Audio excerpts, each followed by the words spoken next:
Funding for NJ Spotlight News provided by the members of the New Jersey Education Association, making public schools great for every child. RWJ Barnabas Health. Let's be healthy together. New Jersey Realtors, the voice of real estate in New Jersey. More information is online at njrealtor.com. And Orsted, committed to delivering clean, reliable, American-made energy. Tonight on NJ Spotlight News, immigrant detention fight. Joint Base McGuire-Dix Lakehurst could become the largest holding site on the East Coast, housing up to 3,000 immigrants. Congressman Herb Conaway weighs in. We have heard report after report after report about inhumane treatment of undocumented immigrants. Plus, the Habba saga continues. The replacement fired by the DOJ to take over for acting U.S. Attorney Alina Habba says not so fast. She isn't going anywhere. Also under the dome, a bill that would adopt a controversial definition of anti-Semitism is getting a lot of pushback from advocacy groups saying it's a threat to free speech. And teaching climate science. K-12 educators are in summer school learning to incorporate climate change in their fall curriculum. I feel that when you go and actually do the things and learn the things and see, the climate change and how it's changing and see how you can impact, the kids, that's the way that you can teach it best. NJ Spotlight News begins right now.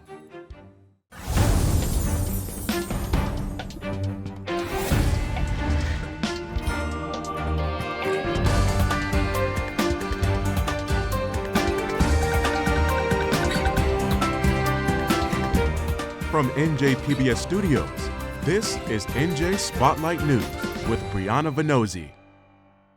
Good evening and thanks for joining us on this Thursday night. I'm Brianna Venozzi. We begin with a few of today's top stories. First, NJ Spotlight News has obtained new information about the government's plans to use our military base in South Jersey as an immigrant detention site, potentially making it the largest on the East Coast. According to federal documents, national immigration agencies have approval to use Joint Base McGuire-Dix Lakehurst to hold a minimum of 1,000 detainees, up to as many as 3,000 under the new plan, which grants both U.S. Immigration and Customs Enforcement, ICE, and Customs and Border Protection the ability to use an airfield at the base for up to 2 contracted commercial aircraft and crews at a time to remove detainees. Now, a July 15th letter from the Pentagon also indicates that ICE and government contractors would be present on the base. The move is part of a targeted goal by the Trump administration to deport 1 million immigrants in a year, and New Jersey's base would serve as an anchor to those plans in the Northeast.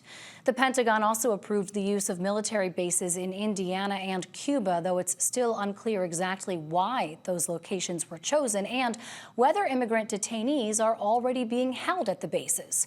The move has sparked debate locally and nationally. Congressman Herb Conaway's district includes communities surrounding the base in New Jersey. He's been a vocal critic of the plan, and he joins me now.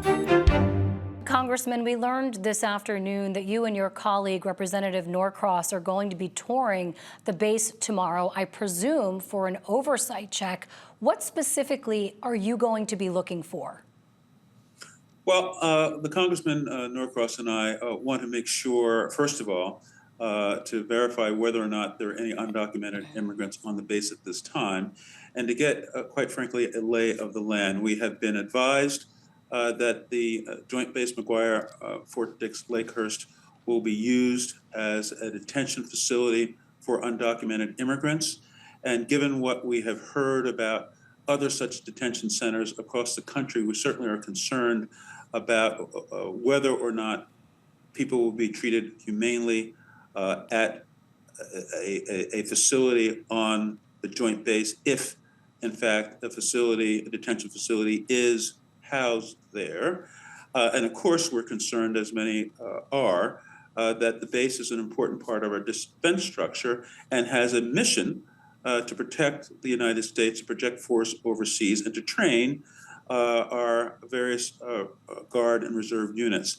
We don't want that critical mission interfered with by the distraction of a detention facility when so many of them across the country have been really involved in quite inhumane treatment of undocumented immigrants. Yeah, I mean, ICE facilities have had a checkered past, both under Democratic and Republican administrations, for that matter.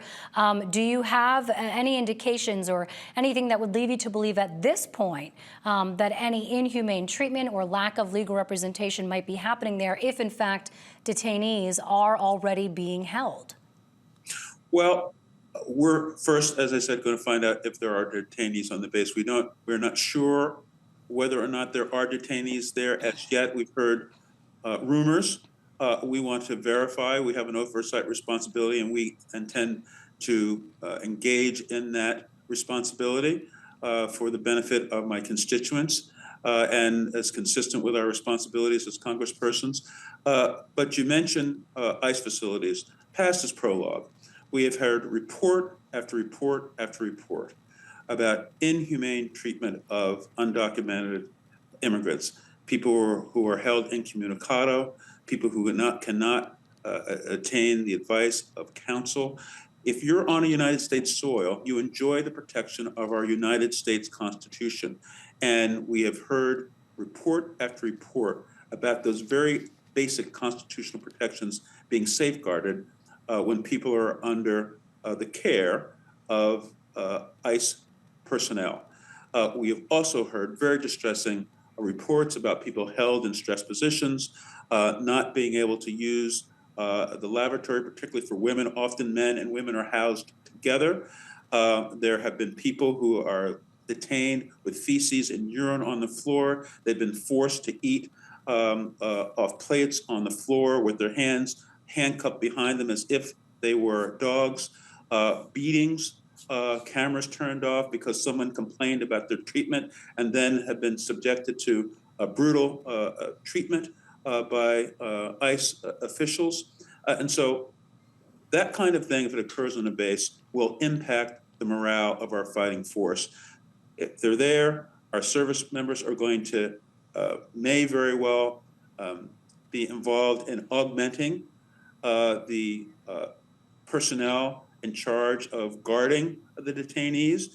And so this kind of treatment, it's sanctioned as it appears to be by the highest levels and ICE, will definitely have a negative impact on the operations of the base. And again, we believe our military bases should be used for war fighting and for training and preparation for a call from the president to conduct military operations. Congressman, let me ask you about that very quickly in the time that we have left, because there is history at the base for helping refugees, Kosovo, Afghan refugees most recently, before they were rehoused and brought into the U.S. seeking refuge. So what do you say, or how do you respond to folks who say this is an underutilized space? It's well equipped, and therefore it's a logical choice to use an air base? Well, in the Afghan refugee situation, as an example, these are refugees, first of all, who assisted United States personnel in their mission in Afghanistan. When they arrived on the joint base, and I was a health officer for the county, a host county, when the base was used for the refugees. So we had a lot of interaction with military personnel and others who were involved in the care of people that were housed on the base. They had health care, they were well clothed, they were well fed. If there was a pregnancy or another operation that was needed, they were transferred off base. We worked closely to get vaccinations for people. It was a humanitarian mission. And the best values of the American people in our country were evident in how people were treated, how the refugees from Afghanistan and Kosovo were treated on the base. We have no confidence, given the way ICE has managed its facilities in other parts of the country, that same kind of humane ethic, consistent with our American values, will be maintained if one of these facilities is put on our military bases. Congressman Herb Conaway, we have to leave it there. We thank you so much for your time. Thank you for your interest. I appreciate it. Another big headline we're following tonight, the face-off in the U.S. Attorney's Office continues. The prosecutor selected by federal judges to replace acting U.S. Attorney Alina Habba says she's prepared to take on the job, despite being fired by top Justice Department officials just a day earlier. First Assistant U.S. Attorney Desiree Grace was tapped by New Jersey's slate of federal judges to take over for Habba when her temporary term expires this week. Habba, of course, was handpicked by President Trump and previously served as his personal attorney. But she got a no confidence vote from both the U.S. District Court and in terms of New Jersey's U.S. senators. Grace worked her way up at the U.S. Attorney's Office over the last decade as a seasoned prosecutor. In a lengthy post on LinkedIn, Grace wrote she was honored to be chosen and to serve, adding she's ready to begin in accordance with the law. But even if she is sworn in after midnight Friday, when Habba's term officially ends, the president could fire her, escalating the showdown further. A major win for the state attorney general's office this week after New Jersey's Supreme Court yesterday upheld the state's takeover of the Paterson Police Department, meaning the office will continue to control the city's police for the foreseeable future.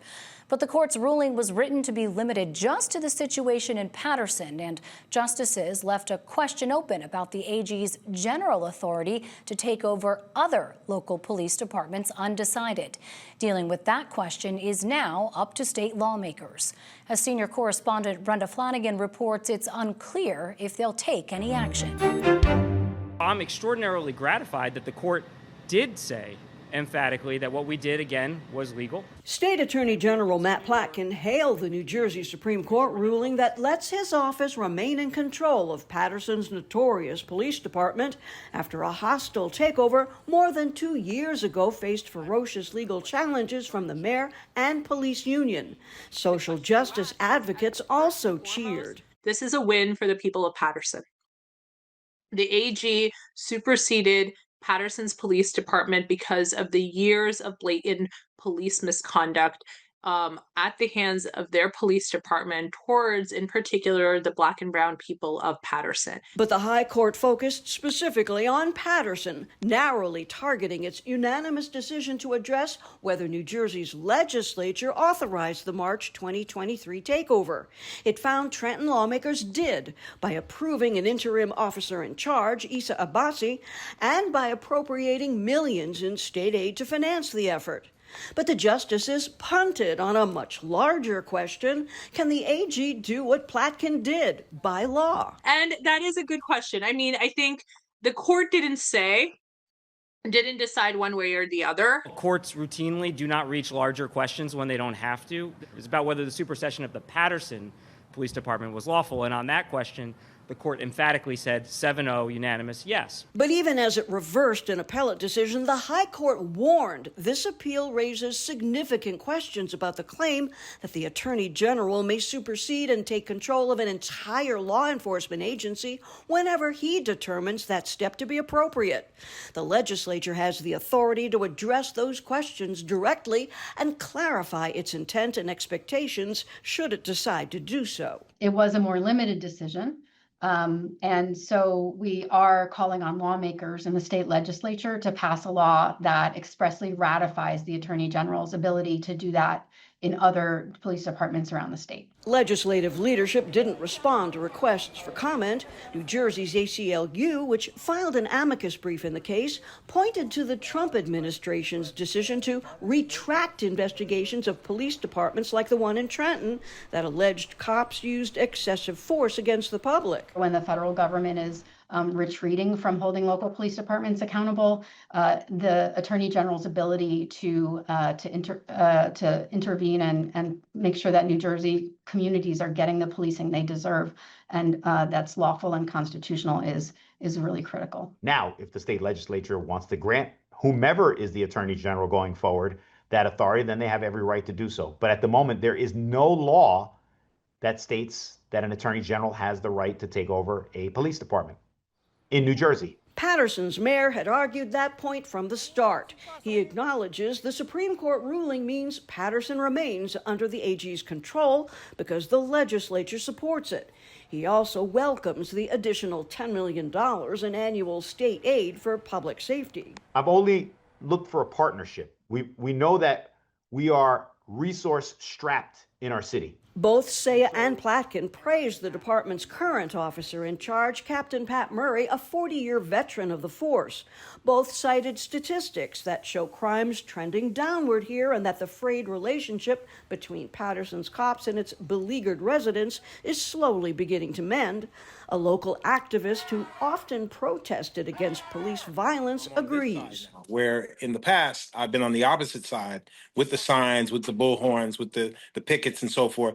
But in looking at the data and looking just at the environment, the flow, the way people even respond to the police department, it's different. Patterson police have been implementing the Attorney General's 55-point strategic plan to reform the department, aiming to restore the public's faith in its police force. Platkin says it's 90% completed. And yes, when the time is right, I agree. Return to local control should occur. We're not there yet. We have more work to do, but everybody agrees that is the long-term goal here. There's no actual timeline, but there is a political calendar predicting change. Both major party candidates for New Jersey governor have stated if elected, they intend to appoint their own attorney general. I'm Brenda Flanagan, NJ Spotlight News. Protests erupted at the State House in Trenton today as lawmakers move closer to adopting a formal definition of anti-Semitism that'll use specific language framed by the International Holocaust Remembrance Association that some see as controversial and a threat to free speech. 35 other states and the District of Columbia have already adopted the IHRA's definition. New Jersey lawmakers debated the bill for more than a year, and today it finally received a special committee hearing. Senior correspondent Joanna Gagas is in Trenton with the details as part of our Under the Dome series. Joe. Yeah, Brianna, at issue here is a bill that would create a state definition of anti-Semitism and a public awareness campaign around bias crimes. Now, proponents of the bill say that it's necessary to create a clear sense of what constitutes anti-Semitism and to give law enforcement a clear legal response. But opponents of the bill say that it violates the free speech protections outlined in both New Jersey and the nation's Constitution. Those opponents held a rally before the hearing started that had its own share of controversy, which spilled over into the hours-long meeting afterwards. We will not let them silence us. Yesterday, I saw a video about a baby in Gaza who was 3 months old, who died because there was no formula for him, and his mom doesn't have water to drink so that she can nurse him. At least having the ability to say that Israel stopping all of this water and all this food from going into Gaza is wrong. Saying that is really important to me. Let me be unequivocal. This bill does not infringe upon the First Amendment. The legislation as amended explicitly states that it shall not be construed to, quote, restrict, penalize, diminish, or infringe upon any right protected by the Fourth Amendment of the United States Constitution or paragraph 6 of Article 1 of the New Jersey State Constitution. We are not policing thought or opinion. We are empowering our state to combat discriminatory conduct motivated by anti-Semitism. A 3558 neither creates new crimes, nor does it threaten academic freedom for critical inquiry. It establishes a framework for our state to respond more effectively under existing anti-discrimination laws. Consider these examples from our community. A student is assaulted simply for identifying as Israeli. A Jewish senior living facility is threatened with a letter calling for genocide. A Jewish day school social media page is targeted with a comment, "a great place to bomb." The Jewish community must stand up to those bullies who see this bill as a threat to their ability to harass and intimidate us. I am here today to respectfully express my disapproval with the bill currently the way it's written in front of us. Not because I disagree with the spirit of the legislation, but because I fear that implementation of this bill could have unintended consequences for free speech, academic inquiry, and legitimate political discourse. While the bill includes disclaimers affirming First Amendment protections, the line between guidance and enforcement becomes murky, especially when applied by state agencies and law enforcement in response to speech that may be critical to a foreign government's policies. Anybody with any legal background that reads through this bill will see clearly that every paragraph of itself is contradictory to the one before. Section 2 of this very bill gives you 30 examples of what you can't say about the state of Israel. That is not free speech. When the author of the definition himself is saying, hey, I didn't intend for this, it's being misused for the exact purpose that we're all here for today, that's what we're here about, okay? Everyone in this room stands against anti-Semitism in solidarity. But this is about free speech, and we ask you, candidly, do you support it? Shall this pass, we will challenge this in the court, and every court in this nation will clearly show you how unconstitutional this is. With more than 250 speakers, this hearing spilled well into the evening hours, long past our deadline. But whether this bill passes with amendments or not, it's clear these two sides couldn't be further apart. In Trenton, I'm Joanna Gagis, NJ Spotlight News. Under the Dome is made possible in part by the Corporation for Public Broadcasting, a private corporation funded by the American people. In our Spotlight on Business report tonight, health benefit plans for public workers are getting a lot of attention in Trenton. Workers and union leaders packed that same special committee meeting today as lawmakers considered a union-backed bill to overhaul the health benefits program for state and local government employees. According to supporters, the bill is designed to stabilize rising premium costs and will give unions more of a say on the commission that designs the plans. It comes as hundreds of thousands of public workers face steep hikes in health care costs, an estimated 20% increase for state workers, nearly 30% more for teachers and other school staff, and a staggering 37% jump for local government employees. The State Treasury Department has said the health coverage program for those local government workers is in a, quote, death spiral as more towns opt out of the plans because of those rising premiums.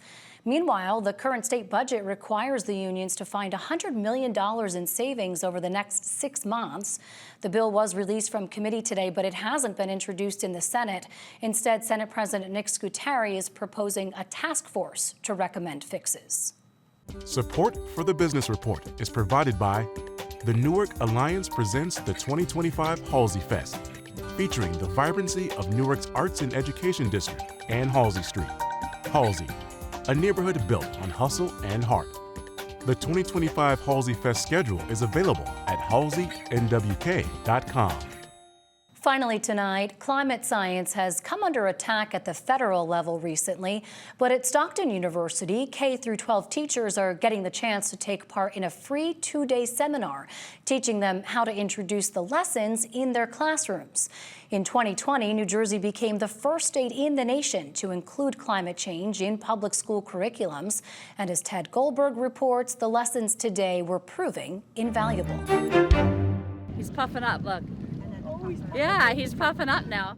Elizabeth Podolsky was pumped up to see and feel a striped burrfish do its thing. I got to hold the puffer fish, and it actually puffed in my hand, so it was very cool. You could feel like the burrs on it. It was a really cool experience. She's a first grade teacher in Mays Landing, and one of the teachers taking part in a state grant that teaches teachers about climate change and its effect on ecosystems, coordinated by Stockton University. I feel that when you go and actually do the things and learn the things and see, the climate change and how it's changing and see how you can impact, the kids, that's the way that you can teach it best. It gives more just relevance. Like, this stuff is here. These kids see this water all the time and they don't know what's at the bottom. So getting to bring those little things back. Brittany Field teaches in Egg Harbor Township. I just love seeing what's here. I've grown up just a little south of here, but the water's been my thing since as far back as I can remember. So the more I can see, the more I love it. These teachers set up and reeled in a seine net through Great Bay. Their objective was to count the different kinds of sea life that showed up, mostly juveniles of familiar species. We're getting a chance to follow some of these early, what we call young of the year individuals or YOY individuals as they start moving into the adult populations. And the sampling that we're doing today, that we're demonstrating for the teachers, is exactly the same as we would do as part of various research projects for the state. and also sea life you might not expect. I'm just looking inside of the sponge just to make sure that we're not missing anything, any kind of little invertebrate, any interesting crab. How often do you get those fun little surprises? 50-50 shot. While the specific program with various teachers is fairly recent, Stockton has been monitoring the water in Great Bay going back decades, with several real-world applications. When you sample multiple sites over, a nice time window, you can really start to see patterns emerging, species again that are maybe moving into New Jersey waters from the south, and then you also get an idea of species that might be expanding their range north. What fish are here? What fish have come up from the south? Are fish beginning to migrate north? They can then go back and look at data sets in their own classroom with their students and think about what changes are we seeing over time. After making their measurements, the crabs and everybody else were thrown back into the water. It's up to the teachers to decide what to bring with them when they're back in the classroom. In Little Egg Harbor, I'm Ted Goldberg, NJ Spotlight News. That's going to do it for us tonight. But a reminder, you can download our podcast wherever you listen and watch us anytime by subscribing to the NJ Spotlight News YouTube channel. I'm Brianna Venozzi. For the entire team at NJ Spotlight News, thanks for being with us. Have a great night. We'll see you right back here tomorrow. NJM Insurance Group, serving the insurance needs of residents and businesses for more than 100 years. Horizon Blue Cross Blue Shield of New Jersey, an independent licensee of the Blue Cross and Blue Shield Association, and by the PSCG Foundation. Ørsted believes that clean energy is more than just a power source. It's an opportunity to create stronger economies and communities. Together, the South Fork Wind and Sunrise Wind projects from Ørsted will provide American wind-powered energy for New Yorkers and support jobs, education, and the local supply chain. Ørsted, committed to a clean energy future for New York.